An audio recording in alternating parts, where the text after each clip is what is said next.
بسم الله الرحمن الرحيم. الحمد لله الذي أنزل على عبده الكتاب ولم يجعل له عوجا قيما لينذر بأسا شديدا من لدنه ويبشر المؤمنين الذين يعملون الصالحات أن لهم أجرا حسنا ماكثين فيه أبدا وينذر الذين قالوا اتخذ الله ولدا ما لهم به من علم ولا لآبائهم كبرت كلمة تخرج من أفواههم إن يقولون إلا كذبا فلعلك باخع نفسك على آثارهم إن لم يؤمنوا بهذا الحديث أسفا إنا جعلنا ما على الأرض زينة لها لنبلوهم أيهم أحسن عملا وإنا لجاعلون ما عليها سيدا جرزا أم حسبت أن أصحاب الكهف والرقيم كانوا من آياتنا عجبا إذا والفتية إلى الكهف فقالوا ربنا آتنا من لدنك رحمة وهيئ لنا من أمرنا رشدا فضربنا على آذانهم في الكهف سنين عددا ثم بعثناهم لنعلم أي الحزبين يحصى لما لبثوا أمدا نحن نقص عليك نبأهم بالحق إنهم فتياتنا آمنوا بربهم وزدناهم هدى وربطنا على قلوبهم إذا قاموا فقالوا ربنا رب السماوات والأرض لن ندعو من دونه إلها لقد قلنا إذا شططا هؤلاء قوم اتخذوا من دونه آلهة لولا يأتون عليهم بسلطان بين فمن أظلم ممن افترى على الله كذبا وإذ اعتزلتموهم وما يعبدون إلا الله فأووا إلى الكهف ينشر لكم ربكم من رحمته ويهيئ لكم من أمركم مرفقا وترى الشمس إذا طلعت تزاور عن كهفهم ذات اليمين وإذا غربت تقرضهم ذات الشمال وهم في فجوة منه ذلك من آيات الله من يهد الله فهو المهتد ومن يضلل فلن تجد له وليا مرشدا وتحسبهم أيقاظا وهم رقود ونقلبهم ذات اليمين وذات الشمال وقلبهم باسط ذراعيه بالوسيد لو اطلعت عليهم لوليت منهم فرارا ولملئت منهم رؤبا وكذلك بعثناهم ليتساءلوا بينهم قال قائل منهم كم لبثتم قالوا لبثنا يوما أو بعض يوم قالوا ربكم أعلم بما لبثتم فبعثوا وحدكم بورقكم هذه إلى المدينة فلينظر أيها أزكى طعاما فليأتكم برزق منه وليتلطف ولا يشيرن بكم أحدا إنهم إن يظهروا عليكم يرجموكم أو يعيدوكم في ملتكم ولن تفلحوا إذا أبدا وكذلك عثرنا عليهم ليعلموا أن وعد الله حق وأن الساعة لا ريب فيها إذ يتنازعون بينهم أمرهم فقالوا بنوا عليهم بنيانا ربهم أعلم بهم قال الذين غلبوا على أمرهم لنتخذن عليهم مسجدا سيقولون ثلاثة رابعهم كلبهم ويقولون خمسة سادسهم كلبهم رجما بالغيب ويقولون سبعة وثامنهم كلبهم قل ربي أعلم بعدتهم ما يعلمهم إلا قليل فلا تمار فيهم إلا مراء ظاهرا ولا تستفتي فيهم منهم أحدا ولا تقولن لشيء إني فاعل ذلك غدا إلا أن يشاء الله واذكر ربك إذا نسيت وقل عسى أن يهديني ربي لأقرب من هذا رشدا ولبثوا في كهفهم 300 سنين وازدادوا 9 قل الله أعلم بما لبثوا له غيب السماوات والأرض أبصر به واسمع ما لهم من دونه من ولي ولا يشرك في حكمه أحدا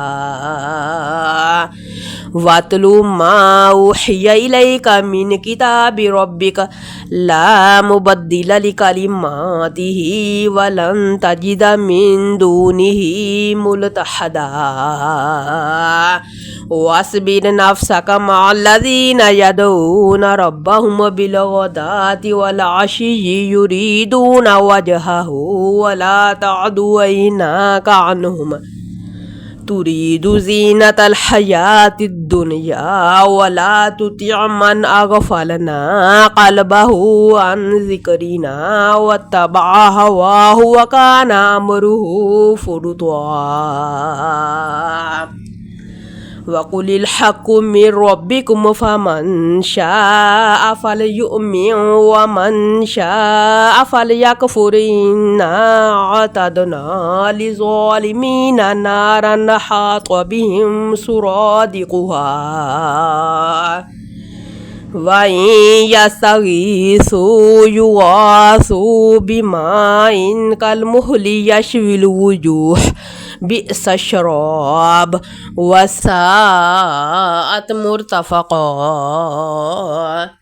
إن الذين آمنوا وعملوا الصالحات إنا لا نضيع أجر من أحسن عملا أولئك لهم جنات عدن تجري من تحتهم الأنهار يحلون فيها من أساور من ذهب ويلبسون ثيابا خضرا من سندس واستبرق متكئين فيها على الأرائك نعم الثواب وحسنت مرتفقا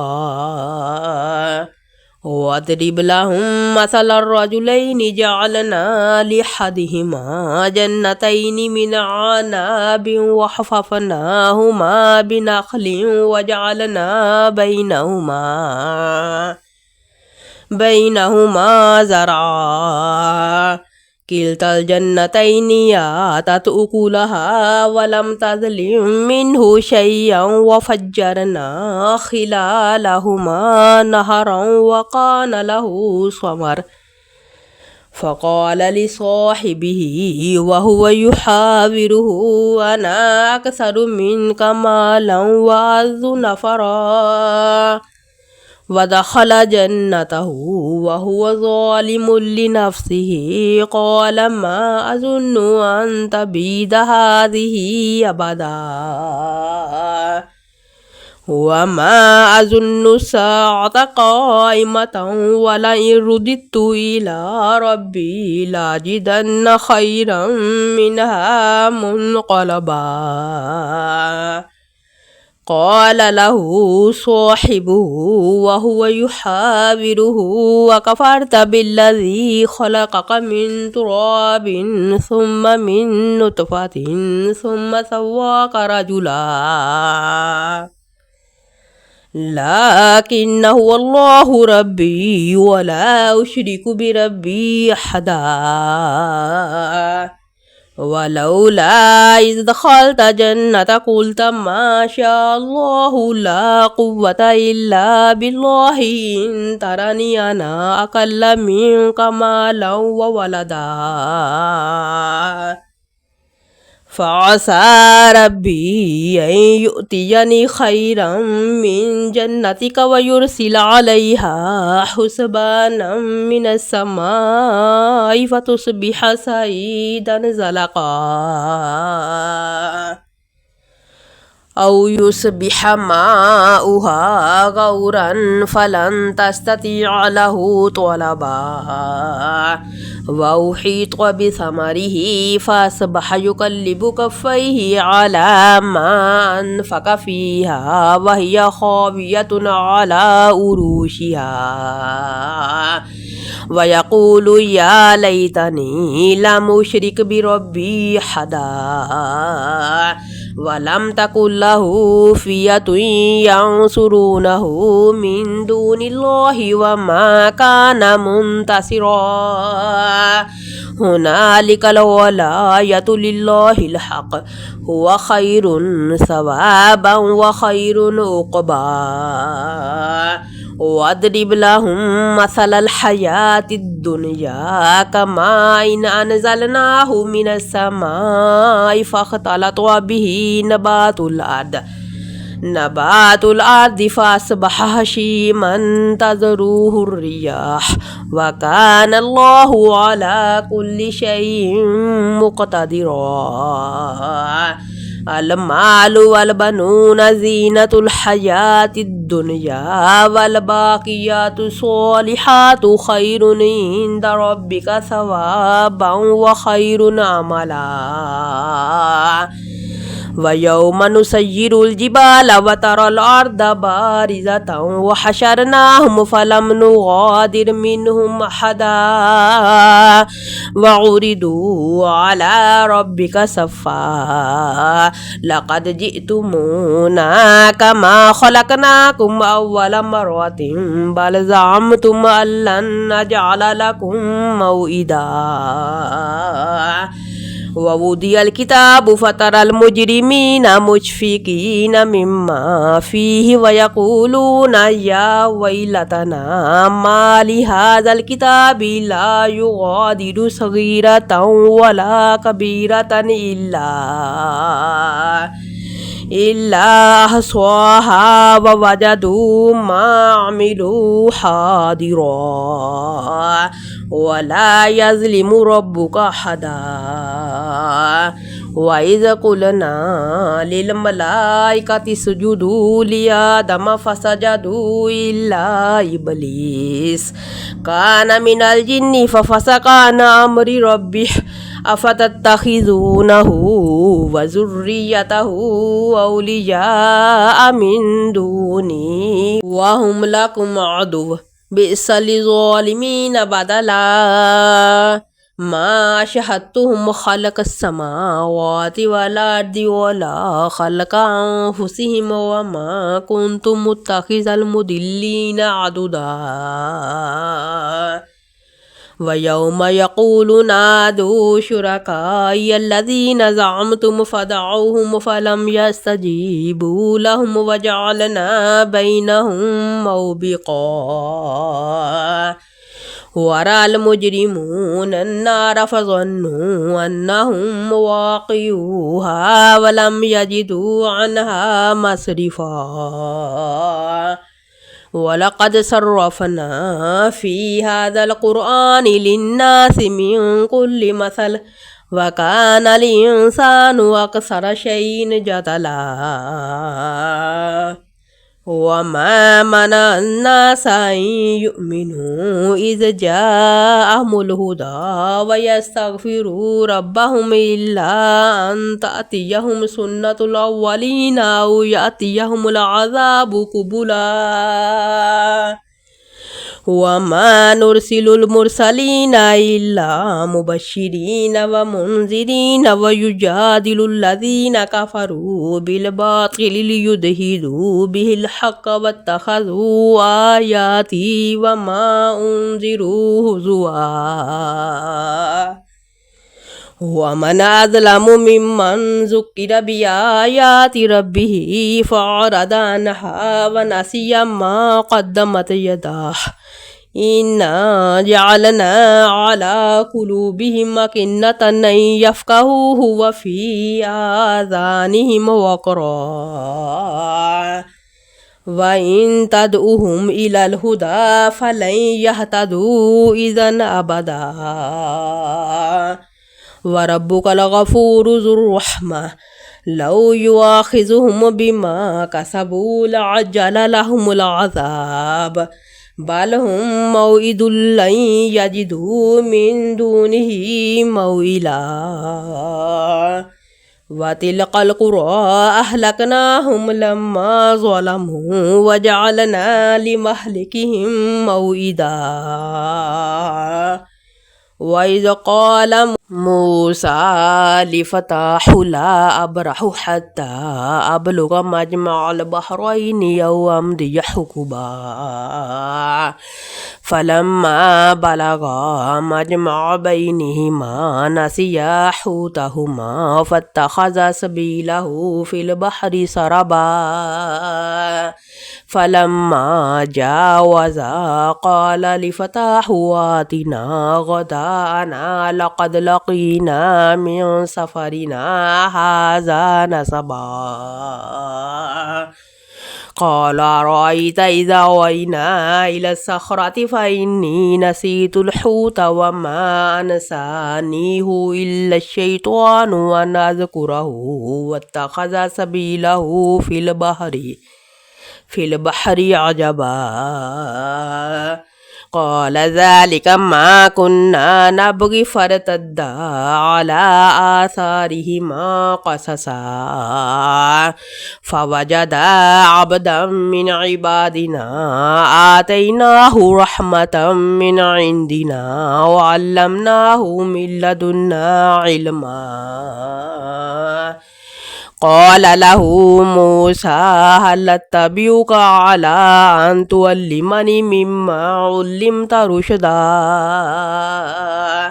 قال إنك لن تستطيع معي صبرا وكيف تصبر على ما لم تحط به خبرا قال ستجدني إن شاء الله صابرا ولا عصي لك أمرا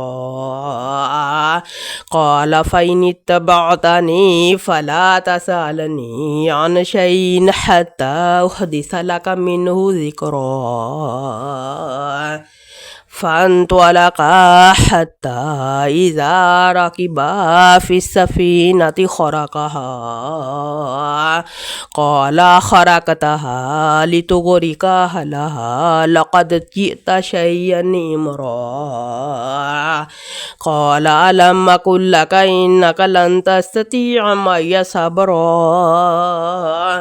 قال لا تؤاخذني بما نسيت ولا ترهقني من أمري عسرا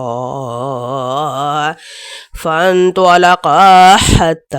إذا لقيا غلاما فقتله قال أقتلت نفسا زكية بغير نفس لقد جئت شيئا نكرا قال ألم أقل لك إنك لن تستطيع معي صبرا قال إن سألتك عن شيء بعدها فلا تصاحبني قد بلغت من لدني عذرا فانطلقا حتى إذا أتيا أهل قرية استطعما أهلها فأبوا أن يضيفوهما فوجدا فيها جدارا يريد أن ينقض فأقامه قال لو شئت لاتخذت عليه أجرا قال هذا فراق بيني وبينك سأنبئك بتأويل ما لم تستطع عليه صبرا أما السفينة فكانت لمساكين يعملون في البحر فأردت أن أعيبها وكان وراءهم ملك يأخذ كل سفينة غصبا وأما الغلام فكان أبواه مؤمنين فخشينا أن يرهقهما طغيانا وكفرا فأردنا أن يبدلهما ربهما خيرا منه زكاة وأقرب رحما وأما الجدار فكان لغلامين يتيمين في المدينة وكان تحته كنز لهما وكان أبوهما صالحا فأراد ربك أن يبلغا أشدهما ويستخرجا كنزهما رحمة من ربك وما فعلته عن أمري ذلك تأويل ما لم تستطع عليه صبرا ويسألونك عن ذي القرنين قل سأتلو عليكم منه ذكرا إنا مكنا له في الأرض وآتيناه من كل شيء سببا فأتبع سببا حتى إذا بلغ مغرب الشمس وجدها تغرب في عين حمية ووجد عندها قوما قلنا يا ذا القرنين إما أن تعذب وإما أن تتخذ فيهم حسنا قال أما من ظلم فسوف نعذبه ثم يرد إلى ربه فيعذبه عذابا نكرا وأما من آمن وعمل صالحا فله جزاء الحسنى وسنقول له من أمرنا يسرا ثم أتبع سببا حتى إذا بلغ مطلع الشمس وجدها تطلع على قوم لم نجعل لهم من دونها سترا كذلك وقد أحطنا بما لديه خبرا ثم أتبع سببا حتى إذا بلغ بين السدين وجد من دونهما قوما لا يكادون يفقهون قولا قالوا يا ذا القرنين إن يأجوج ومأجوج مفسدون في الأرض فهل نجعل لك خرجا على أن تجعل بيننا وبينهم سدا قال ما مسكني فيه ربي خير بأعينوني بقوة أجعل بينكم وبينهم ردما آتوني زبر الحديد حتى إذا ساوى بين الصدفين قال انفخوا حتى إذا جعله نارا قال آتوني أفرغ عليه قطرا فما استطاعوا أن يظهروه وما استطاعوا له نقبا قال هذا رحمة من ربي فإذا جاء وعد ربي جعله دكا وكان وعد ربي حقا وتركنا بعضهم يومئذ يموج في بعض ونفخ في الصور فجمعناهم جمعا وعرضنا جهنم يومئذ للكافرين عرضا الذين كانت أعينهم في غطاء عن ذكري وكانوا لا يستطيعون سمعا أفحسب الذين كفروا أن يتخذوا عبادي من دوني أولياء إنا أعتدنا جهنم للكافرين نزلا قل هل ننبئكم بالأخسرين أعمالا الذين ضل سعيهم في الحياة الدنيا وهم يحسبون أنهم يحسنون صنعا أولئك الذين كفروا بآيات ربهم ولقائه فحبطت أعمالهم فلا نقيم لهم يوم القيامة وزنا ذلك جزاؤهم جهنم بما كفروا واتخذوا آياتي ورسلي هزوا إن الذين آمنوا وعملوا الصالحات كانت لهم جنات الفردوس نزلا خالدين فيها لا يبغون عنها حولا قل لو كان البحر مدادا لكلمات ربي لنفد البحر قبل أن تنفذ كلمات ربي ولو جئنا بمثله مددا قل إنما أنا بشر مثلكم يوحى إلي أنما إلهكم إله واحد فمن كان يرجو لقاء ربه فليعمل عملا صالحا ولا يشرك بعبادة ربه أحدا